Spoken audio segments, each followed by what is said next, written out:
Welcome back, everyone, to the West Virginia Media Lab podcast, where we love to explore some of the more fascinating corners of our state. Absolutely. And before we dive in today, just a quick note that we're not affiliated with or sponsored by the West Virginia Bigfoot Museum. Nope.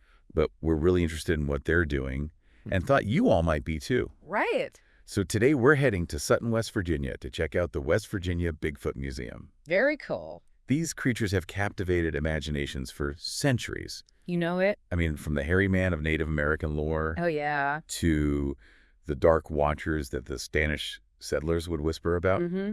It's just incredible how these stories have become such a part of our culture, you know? It really is. It's I think it speaks to our desire to explore those things that we don't quite understand. Yeah. You know, those mysteries that are kind of lurking out there just beyond our grasp. Absolutely. Well, the museum's mission statement is, and I'm quoting here, to aid those on their quest of discovering the undiscovered. Oh, like that. And they claim to have the Mid-Atlantic's largest collection of Bigfoot casts.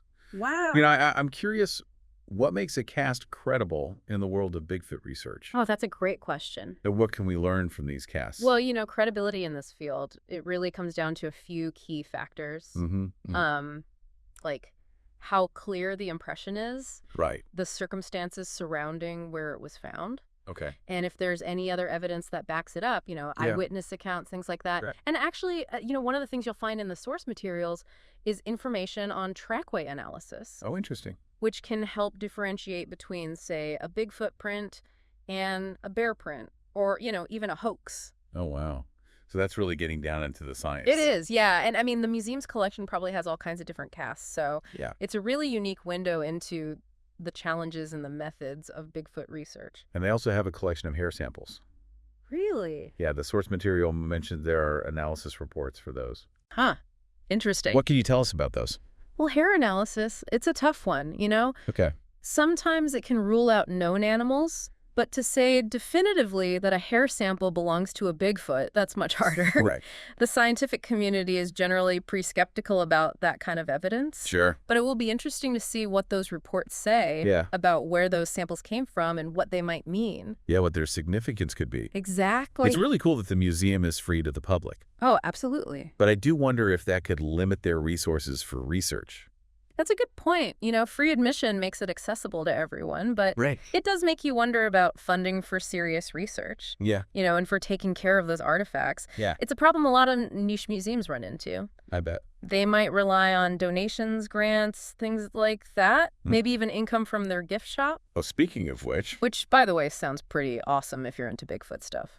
It does, doesn't it? And I love a good gift shop. Me too. And to keep things local, they also have the Mountain Laurel Country Store. Oh, very cool. Which features work from Appalachian artisans. That's wonderful. You know, connecting the museum to the community and showcasing the amazing creativity of the region. Yeah. It's more than just Bigfoot. It's about highlighting all the different aspects of West Virginia's culture. Exactly. And we can't forget Yeti Fest, the WV Bigfoot Festival, happening June 26, 28, 2025. At Holly Gray Park in Sutton. Oh, man, a Bigfoot festival. Oh, yeah.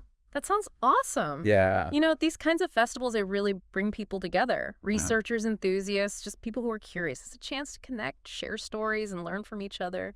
Yeah. And who knows, maybe someone will even catch a glimpse of Sasquatch himself out in the woods. Oh, my gosh, that would be amazing. Darn it. So they're open daily from 10 a.m. to 6 p.m., and their number is 304-644-0445. All right, write that down, everybody. So what are your final thoughts on the West Virginia Bigfoot Museum? You know what really stands out to me is their commitment to keeping these stories alive, to encouraging people to explore the unknown in a world that's so focused on data and facts. Absolutely. It's really refreshing to see a place that embraces mystery. You know? Yeah. A place that encourages us to consider all the possibilities. I agree completely. Well, thank you so much for diving into this with us. Oh, it was my pleasure. And be sure to check out the West Virginia Bigfoot Museum and all the resources we mentioned. Yeah, definitely. Until next time.